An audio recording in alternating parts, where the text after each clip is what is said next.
Kemudian alat-alatnya saya jelaskan ya.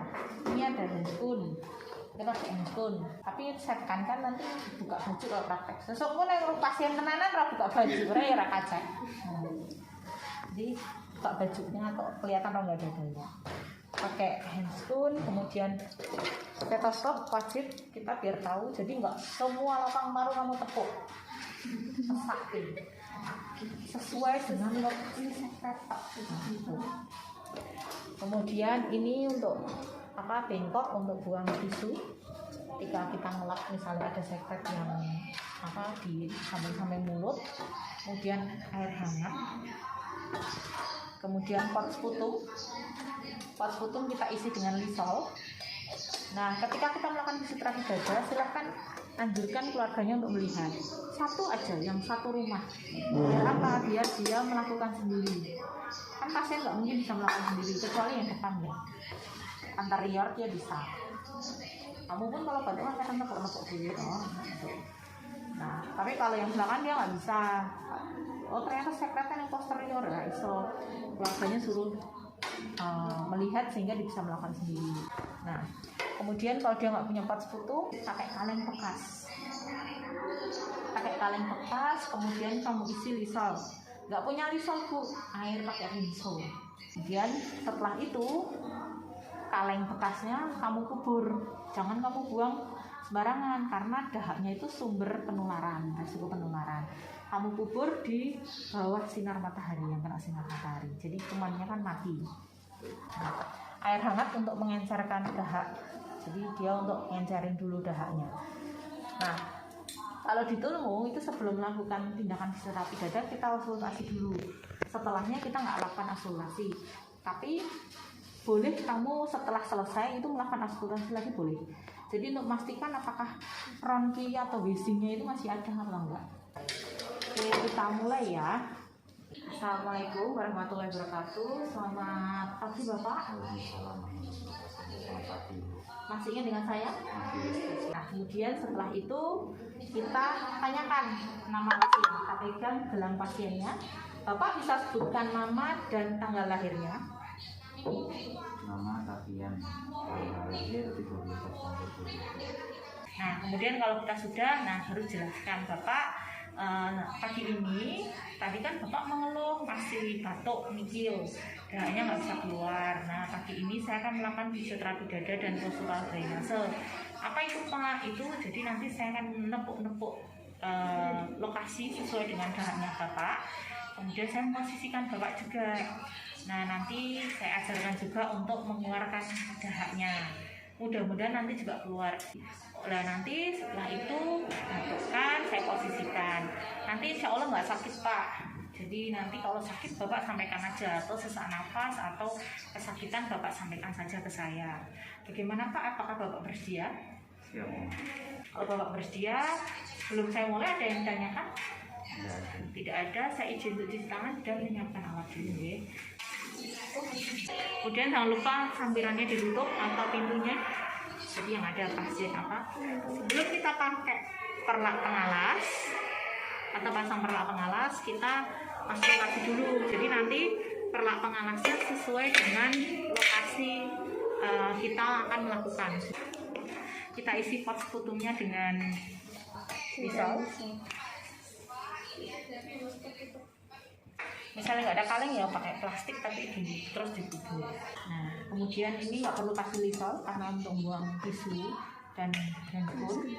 Nah, kemudian kita auskultasi dulu. Auskultasinya seluruh lapang paru termasuk sampingnya. Kan kemarin juga pas pemeriksaan paru kan samping-samping juga kita cek. Tarik nafas Pak. Misalnya kita nggak dengar, kok nggak dengar ya? Kak suruh tarik nafas, kemudian hembuskan. Itu kerasa kok.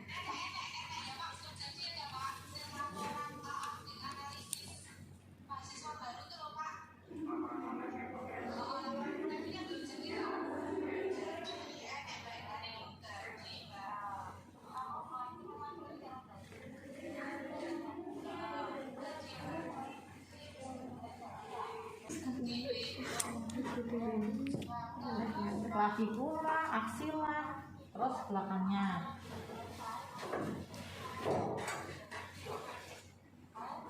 Ini nggak perlu pemeriksaan paru, cukup konsultasinya saja.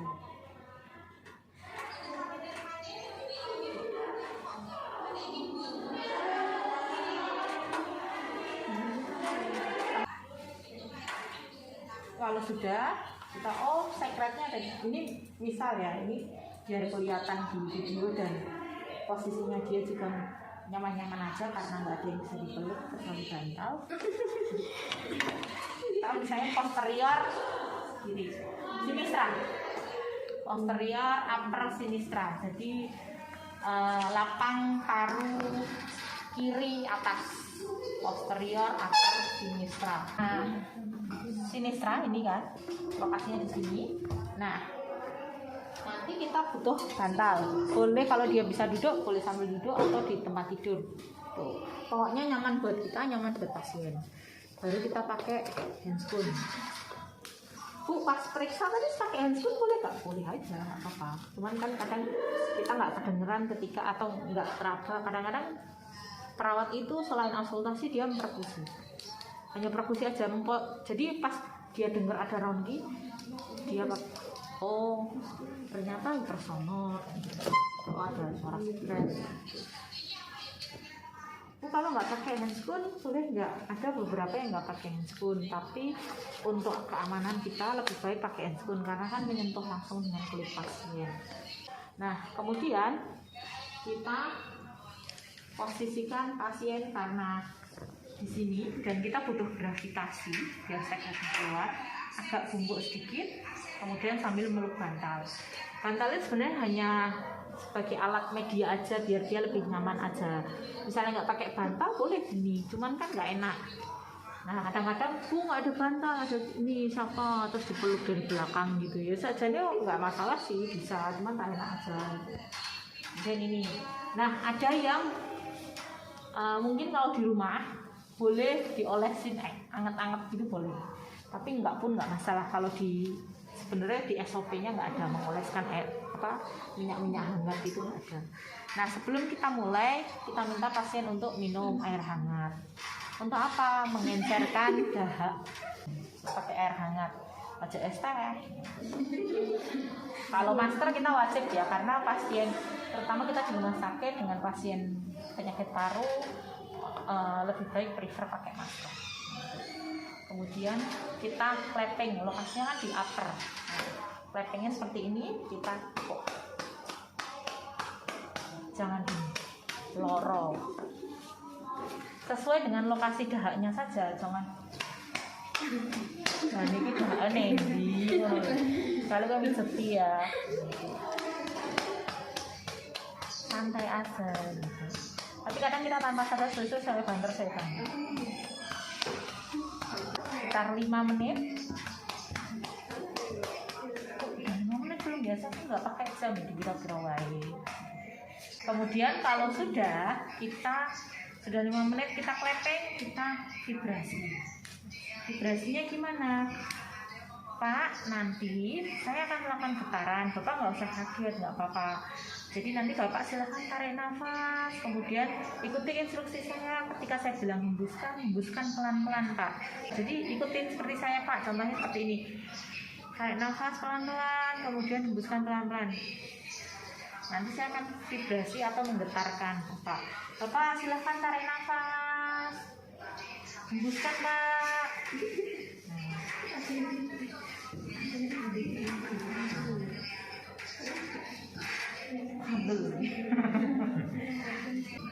Kemudian lakukan 3 kali. Tarik nafas, hembuskan Pak. Kemudian tarik nafas, hembuskan. Nah, jadi ketika dia tarik nafas, pas hembuskan atau ekspirasi kita getarkan. Boleh dari bawah ke atas, jadi menggetarkan itu. Atau kalau nggak bisa, kalau ini kan soalnya ada baju ya, jadi agak stres ya. Nah, makanya kadang-kadang dikasih minyak itu biar ketika vibrasi itu lebih enteng mau. Itu boleh, tapi kadang kan kita di rumah sakit nggak ada minyak-minyakan kayak gitu. Di rumah sakit, di pasiennya juga belum tentu ada. Nah, kemudian kalau sudah vibrasi 3 kali, kita batuk efektif. Caranya Kalau ini atasnya duduk, sebenarnya susah kita kasih perlak. Boleh sih di sini, cuman kadang kan nempel di pasien, perlaknya kan rada kotor ya. Jadi perlaknya itu nanti ditaruh di tempat tidur, jadi di depan pasien. Jadi sebelum tadi kamu melakukan clapping, itu perlaknya tekek ngarep. Cuman kalau saya taruh ini kan jatuh. Nah itu. Atau di bawah bantalnya gini misalnya. Mana meluk kan gak enak ya misalnya. Tapi kalau di tempat tidur, taruh aja di bawah tempat tidur. Nah itu. Kemudian Bapak ini dipegang. Nanti kalau Bapak mau berdahak atau mengeluarkan sekret atau skutum atau dahaknya, silakan dibuka kemudian dibuang di sini. Nah caranya gimana Pak? Ikuti langkah dari saya. Jadi caranya tarik nafas dalam, kemudian tahan 1, 2, 3, hembuskan pakai batuk sebanyak 3 kali. Dan nanti fisioterapi dada lagi. Pak lagi Pak, tarik nafas, tahan 1, 2, 3, batukkan. Ya, tarik nafas, tahan 1, 2, 3, batukkan. Kalau ini sudah, kita seka area mulutnya. Itu kemudian suruh dia minum air hangat lagi biar lebih enak, lega. Kemudian kita sekretnya. Nah, pakai dulu Mas. Bantalnya jangan pakai dulu ya. Bantalnya juga ya. Soalnya tidak lama. Nah, postural drainasenya yang terakhir adalah memposisikan. Setelah pasienmu ini selesai, makanya nanti kalau bisa ya jangan duduk, tapi cuma tidur biar nggak bolak-balik. Jadi caranya, pasienmu kan tadi upper ya, di kiri ya, jadi miringin ke kanan untuk kan gaya gravitasi.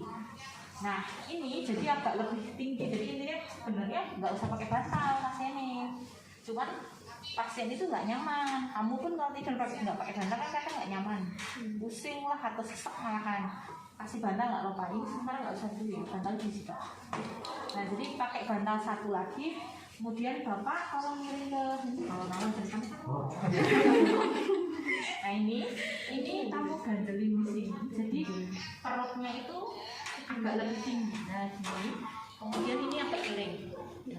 Karena tadi dia di kiri kan, jadi miringin otot. Boleh nanti sebelum itu biar tidak mepet banget agak ke sini. Kalau misalnya harus miring ke sini, kamu pasang pengamannya dulu, kemudian suruh dia pegang. Jadi misal anak-anak biar kelihatan ini latar kepalanya bisa nggak pakai sini aja dari sini kamu pegang ini. Nah itu dulu nggak kita pakai di sini.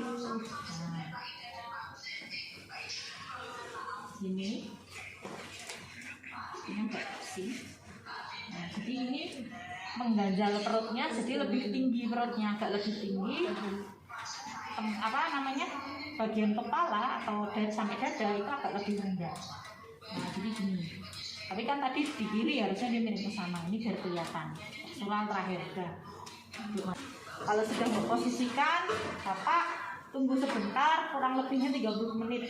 Cuman kalau pasien nggak kuat atau kadang-kadang terutama pasien sesak nafas, dia misalnya diabetes, malah dia senang karena dia ganti posisi kan, harus dia sampai terus posisi ganti. Nah itu 30 menit gitu terus nggak apa-apa dulu, nanti dikembalikan kita datang lagi ke pasien atau keluarganya suruh nanti menelentangkan lagi kayak gitu. Tapi kalau dia ternyata sesek, boleh oh ya udah cukup, kita sampai sekuatnya pasien terus kemudian diposisikan semicolor lagi. Nah itu kalau itu sudah, jadi sebelum kita pergi pasien itu masih posisi postural drainase terakhir. Nah, kemudian Bapak saya izin cuci tangan dan merapikan alat nggih.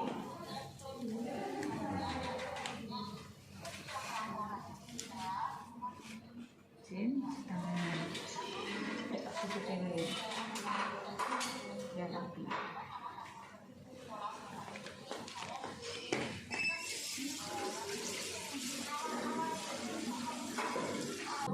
Dan kalau kita dari cuci tangan, kita kembali ke pasien masih posisi tadi ya. Bapak gimana posisinya?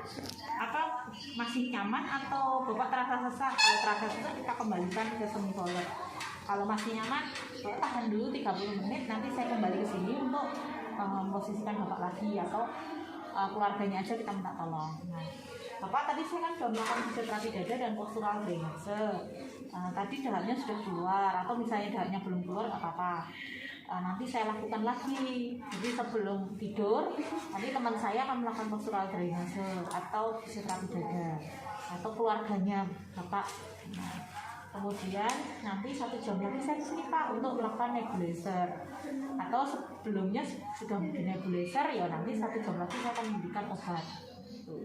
Jadi RTL-nya boleh 1 jam lagi saya kesini untuk memberikan nebulizer Pak, terapi nebulizer. Nah, sebelum saya kembali ada yang Bapak tanyakan? Tidak ada. Kalau tidak ada, saya izin kembali ke ruangan. Bapak kalau butuh apa-apa silahkan panggil saya ke ruangan dengan cara pencet bel yang ada di sebelah kanan Bapak. Terima kasih, semoga Bapak lekas sembuh. Jangan lupa sambil senyum. Assalamualaikum.